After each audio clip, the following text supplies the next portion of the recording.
बहू बनी ड्राइवर। मंजित की शादी रोहन से होती है। रोहन को नशे की बुरी लत लगी होती है। एक दिन, अरे माँ, मेरा एक साइड का शरीर काम नहीं कर रहा है। मैं आज खेतों में कैसे जाऊंगा? अरे बेटा, ऐसा ना बोल। तेरे पापा के जाने के बाद से तू ही घर चलाने का सहारा है। मैं डॉक्टर को बुला लाती हूँ। देखिए बहन जी, रोहन के शरीर के एक साइड में लकवा है। अब वो कभी ट्रैक्टर नहीं चला पाएगा। घर में मनहूसियत का माहौल हो जाता है। लीजिए मां जी, रोटी खा लीजिए। अरे बेटा, मुझे तो भविष्य की चिंता हो रही है। मेरा एक ही बेटा है और वो भी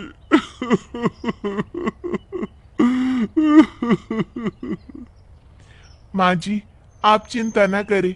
जब तक ये बीमार है मैं खेत जाकर काम कर लिया करूंगी।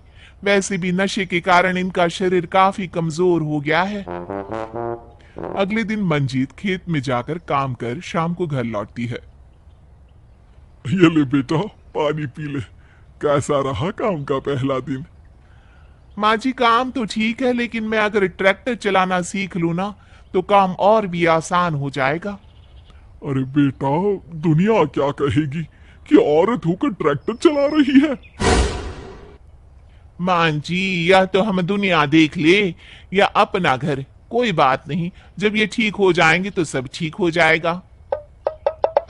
अरे बहू, जरा बाहर तो आना। जी माँ जी। बहू, तेरे मामा जी आए हैं। तूने बुलाया था ना? हाँ माँ जी, वो मामा जी ना आज से मुझे ट्रैक्टर चलाना सिखा।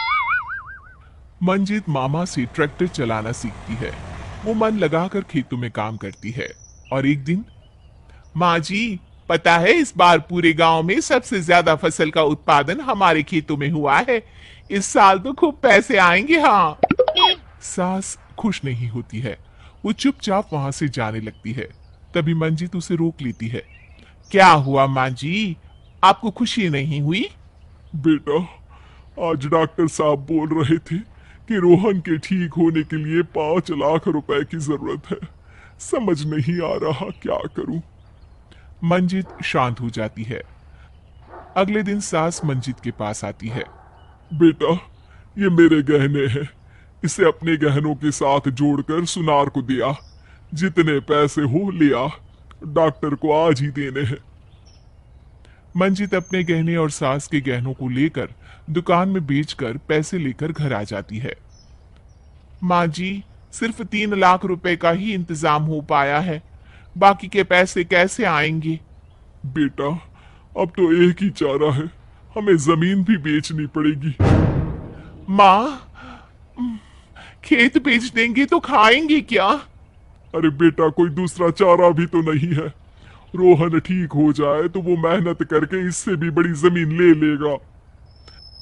सास बहू मिलकर खेत भी बेच देते हैं। अब पूरे पैसे लेकर सास डॉक्टर के पास जाती है।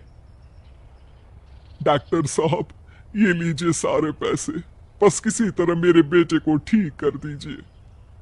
आपका बेटा ठीक तो हो जाएगा, लेकिन 6 महीने का समय लगेगा। सास बहू सोच में पड़ जाते हैं कि अब तो कोई जरिया भी नहीं रहा जहां से उन लोगों को कमाई हो। अब कमाएंगे नहीं तो खाएंगे क्या? माँ जी, मेरे माता पिता ने लड़की होने के कारण मुझे ज्यादा पढ़ाया लिखाया नहीं, लेकिन ट्रैक्टर चलाना सीखकर मैं कुछ काम करने के लायक तो हो ही गई हूँ। अरे बेटा, ट्रैक्टर अब कहाँ चलाएगी? खेत तो बिक गए हैं। माँ जी, मैं किसी और के खेतों में दिहाड़ी में काम कर लूंगी। कुछ तो पैसे आएंगे ही ना। ये कहकर मंजित काम करना शुरू कर देती है। जैसे तैसे उन पैसों से गुजारा चल ही रहा था। माँ जी, पास के अस्पताल से मुझे नौकरी के लिए ऑफर आया है। पैसे भी ये 4 गुना ज्यादा मिलेंगे और अब खाने पीने दवाई के साथ हम कुछ पैसे भविष्य के लिए भी जोड़ पाएंगे। लेकिन काम क्या है बहू?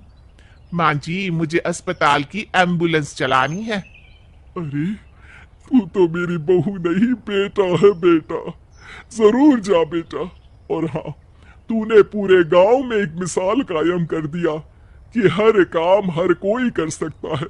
उनके लिए लड़की या लड़का होने की कोई जरूरत नहीं। मंजीत मन लगाकर काम करना शुरू कर देती है।